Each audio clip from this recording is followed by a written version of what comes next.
Okay, guys, welcome back. So we're on page 97, 98 in our journals today, and today we're going to talk about perfect squares. Everybody knows what a perfect square is. Let's write at the top.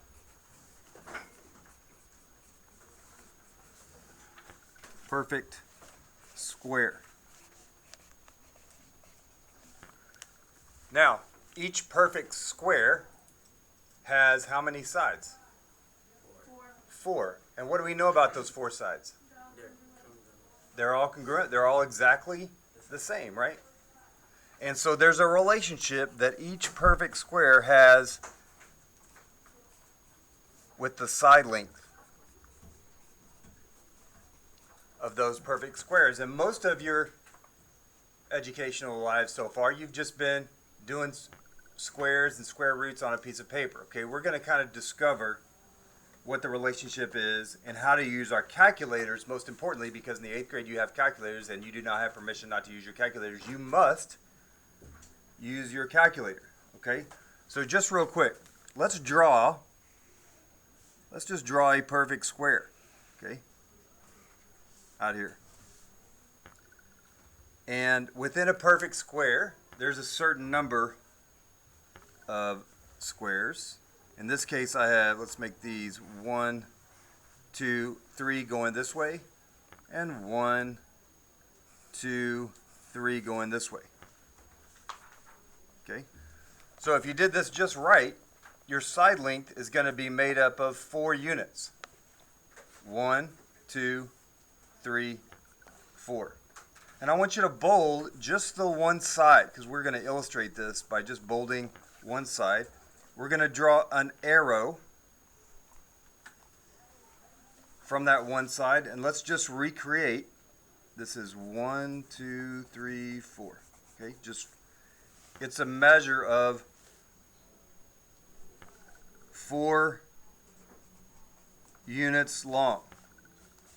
Okay, same here. This is the exact same line. That's what we're trying to illustrate. This is 4 units. Okay. This is the side length.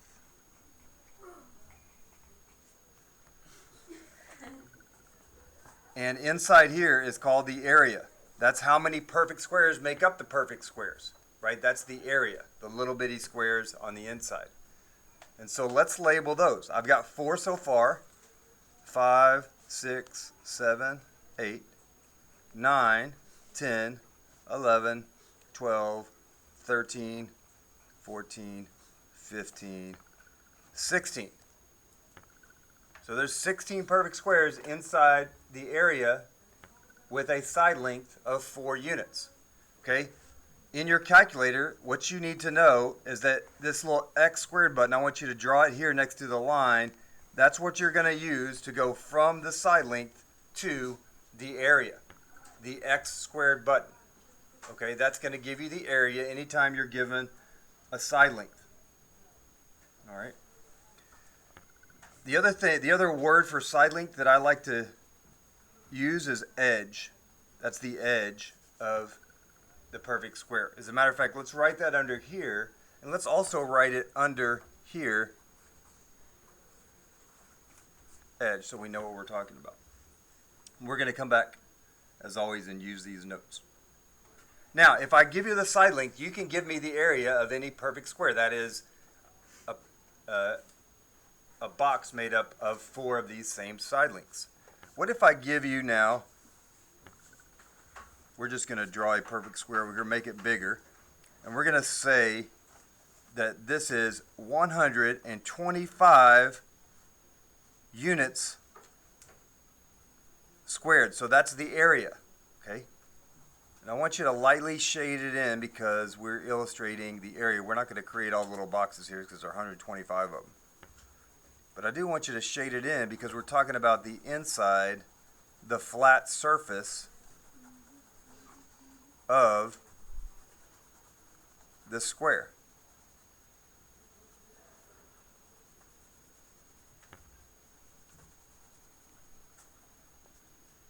And so if I give you the area of a perfect square, and I may ask for what is the side length then, okay? let's redraw that down here, about the same length. We're just going to illustrate that we're going from the area of the box to just the edge. What is the length of the edge? And here's the buttons we're going to use on our calculator. Now we're going to use Control button, and then we're going to hit the X squared button. And that way I'm going to go from the area to the edge. Okay, the area from the inside, and it's going to tell me the length of the edge. If I had 125, what it's actually going to give me is a square root house of which you would put 125 in to get the side length. So I want you to take your calculators. So we're gonna take out our calculator, and the first thing I want you to do is you're gonna hit Control X squared to get that square root house to show up. In this case, the area of our perfect square is 125, so we're going to put that under the square root house, and it's going to give us back the root, like the root of a tree. It's the beginning, and the beginning is the side length, the edge of the perfect square. So I hit Control Divide because I want the decimal, and I can see that it's kind of a long decimal here. 11.1803. Now, in the 8th grade, you're expected to round to the nearest 1 whole, 10th, or 100ths. In this case, we're going to round to the nearest tenths. So I'm going to underline the 1 because that's the tenths, the dimes, right? The dimes in money. How many 10 cents at a time?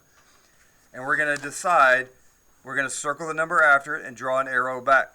Is that 8 big enough to change that 1? Yes, it is. So it rounds to 11.2, and I drop everything else, and we're going to say units because what we're talking about is just simply the length of this line. Let's kind of illustrate that this way with your 11.2 units, just the length of the line. Okay, how long is that line? Now before we go on, the last thing I want to make sure that we understand in our calculator is back to here. So if I'm going from area to side length, you're going to use the square root button. If I give you the edge or the side length like we did here with 4, we counted the number of area in here, so let's hit 4, and then you're going to hit the X squared button to square it, and that's going to give you the area. Control Enter to get the exact number, and what does that say? 16, which is exactly how many units we counted inside the area of that box. Now this is very important because we're going to start studying something called the Pythagorean theorem. And the Pythagorean theorem is a life lesson. It's important in every job that you're going to have. You're going to need this to understand how triangles work and how to rationalize your life, how to put a ladder on a house, how to paint your house, how to be a fireman, there's a million ways that you're going to use it every single day. And people that I have in my family, they come and say, I used the Pythagorean theorem just the other day. You're going to use it all the time. But the first thing you have to realize is that you already know the edge, the relationship between the side length and each perfect square. Okay? All right. Great job.